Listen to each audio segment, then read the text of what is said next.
വളരെ നിങ്ങൾക്ക് പ്രയോജനപ്പെടുന്ന ഒരു വീഡിയോ ആണ്. അപ്പോൾ ഞാനിത് കുറേ നാളുകളായിട്ട് കുറേ ഡോക്ടേഴ്സിനോട് വർക്ക് ചെയ്ത് ആ ലെജൻസിൻ്റെ കയ്യിൽ നിന്ന് കിട്ടുന്ന അറിവുകളും പിന്നെ എൻ്റെ വായനയും കൂടെ ചേർത്ത് പറയുന്നതാണ്. ഇത് നിങ്ങൾക്ക് ലൈഫിൽ ഒരുപാട്, അതായത് ഞാൻ നന്നായിട്ട് ഡയറ്റ് എടുക്കുന്നുണ്ട്, എക്സസൈസ് ചെയ്യുന്നുണ്ട്, മെഡിസിൻസ് പ്രോപ്പറായിട്ട് എടുക്കുന്നുണ്ട്, ഇൻസുലിൻ എടുക്കുന്നുണ്ട്, പക്ഷേ എന്തുകൊണ്ട് എൻ്റെ ഷുഗർ കൺട്രോൾ ആവുന്നില്ല? കുറച്ച് കാര്യങ്ങളുണ്ട്. ഒന്ന്, ഈ ഡയബറ്റീസിന് നമ്മൾ എടുക്കുന്ന മെഡിസിൻസ് നമ്മുടെ ഹാർട്ടിനെയും കിഡ്നിയെയും അഫക്റ്റ് ചെയ്യാത്ത മെഡിസിൻസ് ഉണ്ട്. അത് നിങ്ങൾ ഡോക്ടറോട് സംസാരിച്ച്, നല്ലൊരു ഡയബറ്റോളജിസ്റ്റിനെ പോയി കണ്ട് ഡോക്ടറോട് സംസാരിച്ച് ആ രീതിയിലുള്ള മെഡിസിൻസ് എടുക്കാം. ഇൻസുലിൻ നമ്മുടെ കിഡ്നിയെ സേവ് ചെയ്യും, പക്ഷേ അതിനോടൊപ്പം ഇൻസുലിൻ ക്യാൻസറസ് ആണ്, സ്ട്രോക്കിനൊരു റീസൺ ആണെന്ന് റിസർച്ചുകൾ പറയപ്പെടുന്നുണ്ട്.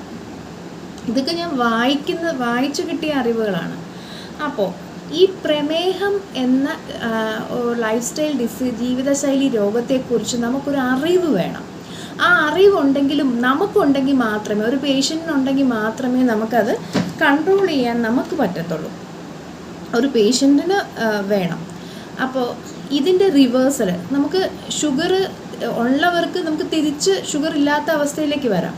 ഇതിൻ്റെ ട്രീറ്റ്മെൻറ്റ്, ഇതിൻ്റെ ചികിത്സ, ഇതിൻ്റെ പ്രിവെൻഷൻ, നിയന്ത്രണം, ഇതെല്ലാം വരാതിരിക്കാൻ, ഇതിനെല്ലാം ഈ 3 ഘട്ടങ്ങളിലും, ഇത് വരാതിരിക്കാൻ നമ്മൾ ചെയ്യുന്ന പ്രവർത്തനങ്ങളിലും, ഇത് തിരിച്ച് പൂർവ്വ അവസ്ഥയിലേക്ക് പോകുമ്പോഴെല്ലാം നമ്മൾ മിസ് ചെയ്യുന്ന 2 കാര്യങ്ങളുണ്ട്. നമ്മൾ മെഡിസിൻ കൃത്യമായിട്ട് എടുക്കും, അതിനേക്കാൾ ഇമ്പോർട്ടൻ്റ് ആയിട്ടുള്ള 2 കാര്യങ്ങളുണ്ട്. ഒന്ന് ഡയറ്റും ഒന്ന് എക്സസൈസും. അപ്പോൾ എന്താണ് ഈ ഡയബറ്റീസ്? നമ്മുടെ ശരീരത്തിലെ അധികമുള്ള ഗ്ലൂക്കോസിൻ്റെ ഉപാപചയ പ്രവർത്തനങ്ങളുടെ നിയന്ത്രണത്തിലുണ്ടാകുന്ന പരാജയമാണ് ഡയബറ്റീസ് എന്ന് പറയുന്നത്. ഇതിൽ കൂടുതൽ മലയാളവൽക്കരിക്കാൻ പറ്റുമോ എന്നെനിക്കറിയത്തില്ല.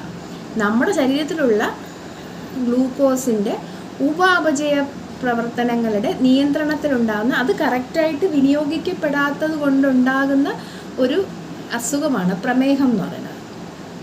അപ്പോൾ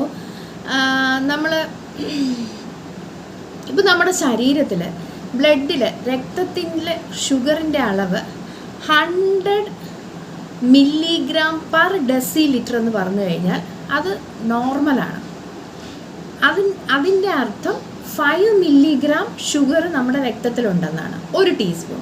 ഇത് 200 ആവുമ്പോൾ, നമ്മൾ രാവിലെ ഫാസ്റ്റിംഗ് നോക്കി 100, പിന്നത്തെ നോക്കുമ്പോൾ 200 ആവുമ്പോൾ അതിൻ്റെ അർത്ഥം എന്താ? നമ്മുടെ ശരീരത്തിലെ ബ്ലഡിൻ്റെ അളവ് 200 mg/dL ആവുമ്പോൾ ഷുഗറിൻ്റെ അളവ് 10 മില്ലി ആകുന്നു, 2 ടീസ്പൂൺ ആകുന്നു. അപ്പം ബ്ലഡിലെ അളവ് 2 ടീസ്പൂണായി ഷുഗറിൻ്റെ അളവ്.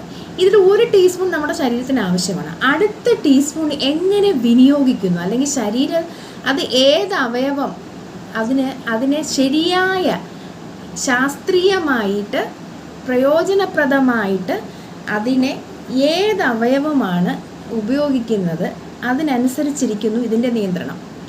ഇതിനെ ശരിയായ രീതിയിൽ ഉപയോഗിക്കാൻ പറ്റുന്ന നമ്മുടെ ശരീരത്തിലെ ഒരു അവയവമാണ് മസിൽ എന്ന് പറയുന്നത്. ഈ മസിലിന് നമ്മളിങ്ങനെ പറയാം, വേറൊരു പേരുണ്ട്, സൂട്ട് കേസ് ഫോർ ഗ്ലൂക്കോസ് എന്ന്. ഗ്ലൂക്കോസ് സൂക്ഷിച്ച് വെക്കുന്ന പോക്കറ്റ്സ് ആണ് മസില്. അപ്പോൾ ഈ ഗ്ലൂക്കോസിനെ ശാസ്ത്രീയമായിട്ട് നല്ല രീതിയിൽ അബ്സോർബ് ചെയ്തൊരു സ്പോഞ്ച് പോലെ പ്രവർത്തിക്കുന്ന അവയവമാണ് മസില്. അപ്പോൾ നമ്മുടെ ശരീരത്തിലെ ഷുഗറിനെ നിയന്ത്രിക്കാൻ നമ്മളെ സഹായിക്കുന്ന ഒരു ഘടകമാണ് മസിൽ.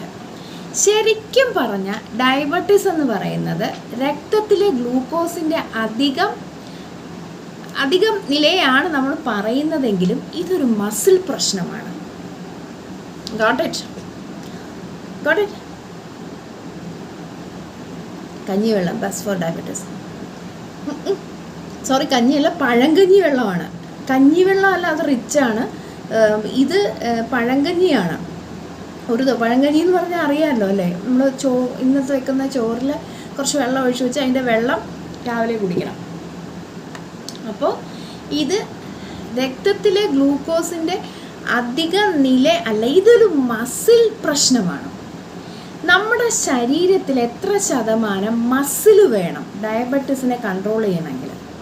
ഒരു സ്ത്രീക്കാണെങ്കിൽ നമ്മുടെ ശരീരഭാഗത്തിൻ്റെ 40 മുതൽ 45% വരെ, അതായത് 25 മുതൽ 30 കിലോഗ്രാം വരെ മസിൽ വേണം. ഇനി പുരുഷനാണെങ്കിൽ 30 മുതൽ 35 കിലോ വരെ മസിൽസ് ഉണ്ടാവണം നമ്മുടെ കയ്യിൽ. നമ്മൾ ഏതാണ്ട് 600ഓളം മസിലുണ്ട്. ഇനി ഇതെങ്ങനെ കണ്ടുപിടിക്കും? അതിനുപയോഗിക്കുന്ന ഉപകരണമാണ് ബോഡി കോമ്പോസിഷൻ അനലൈസർ. ഡയബറ്റിക് സെൻറ്ററിൽ ഉണ്ടാവും ബോഡി കോമ്പോസിഷൻ അനലൈസർ വഴി നിങ്ങളുടെ ശരീരത്തിൽ എത്ര kg മസിലുണ്ടെന്ന് കണ്ടുപിടിച്ചിട്ട്, ഈ സാർക്കോപീനിയ എന്നൊരു കണ്ടീഷൻ ഉണ്ട്, മസിൽ വേസ്റ്റ്. ഇങ്ങനെ ഞാൻ പണ്ട്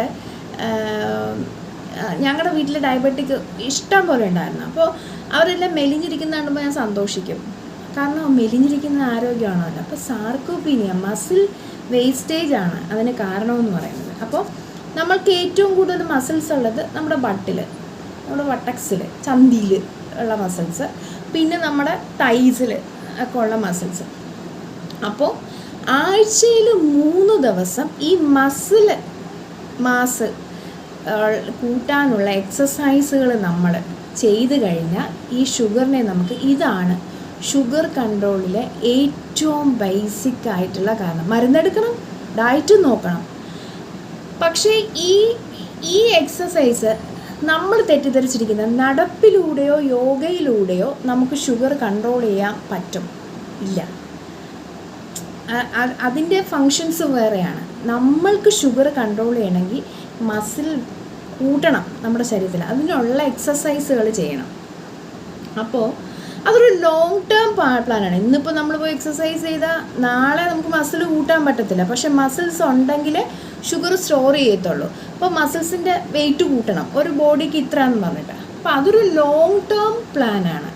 പക്ഷേ എളുപ്പത്തിൽ നമുക്കിതെന്തോ ചെയ്യാം. ഈ മസിൽ കൂട്ടാൻ നമ്മൾ വെയിറ്റ് ലിഫ്റ്റിംഗ് ഒക്കെ നിങ്ങൾ വെയിറ്റ് ലിഫ്റ്റിംഗ് എക്സസൈസിനൊക്കെ പോകുമ്പോൾ ചില മനുഷ്യർക്കൊരു ഇതുണ്ട്, നമ്മൾ എക്സസൈസിന് പോകുമ്പോൾ ഇന്ന് നമുക്ക് അരമണിക്കൂർ നടക്കാം, ഇന്ന് നമുക്ക് 2 മണിക്കൂർ നടക്കാം. നമ്മൾ ചെയ്യാതിരുന്നൊരു കാര്യം പെട്ടെന്നൊരു ദിവസം കൂടുതൽ സമയം ചെയ്യുമ്പോൾ അങ്ങനെയാണ് ഈ ചിലരൊക്കെ ഈ എക്സസൈസ് ചെയ്ത് കുഴഞ്ഞു വീഴുന്നു എന്നൊക്കെ മനസ്സിലാവും. നമ്മൾ എക്സസൈസൊക്കെ ചെയ്യാൻ പോകുമ്പോൾ നമ്മൾ എല്ലാം ഒന്ന് ചെക്ക് ചെയ്തിട്ടൊക്കെ, നമ്മുടെ കാർഡിയക് സ്റ്റാറ്റസ് ഒക്കെ ചെക്ക് ചെയ്തിട്ട് വേണം നമ്മളൊന്ന്, അതുവരെയും ചെയ്യാതെ പുതിയതായിട്ട് സ്റ്റാർട്ട് ചെയ്യുന്ന ആൾക്കാർ. അപ്പോൾ ഈ മസിൽ ഡെവലപ്പ് ചെയ്ത്